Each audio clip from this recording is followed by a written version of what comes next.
All right, Jamie, now that you've used the powder actuated tool, we're going to learn how to take it apart, clean it, and put it back together. Okay, cleaning the powder actuated tool after every use is really important. It ensures that the tool is going to work as intended, cuts down on any safety problems or expensive repairs, and it also ensures that your productivity is up so that we can meet our deadlines. So once we've gone through and cleaned the pistons and all the other parts, we can start to put this back together as per the manufacturer's manual. Okay, now that you've watched me take apart and reassemble the powdered actuated tool, I'm going to let you give it a try, and I'm going to sit back and watch. Okay. Okay, you did a good job of taking apart and cleaning the powder actuated tool, but you struggled a little bit putting it back together. That's okay, in time you'll get better at this. And just remember, if you get stuck, you can always come to me or any of the Journeys. Okay.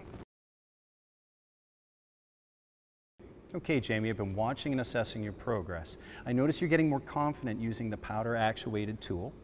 You're wearing the right PPE, and I notice you clean the tool after every use. You're doing great. Just keep up the good work. Thank you.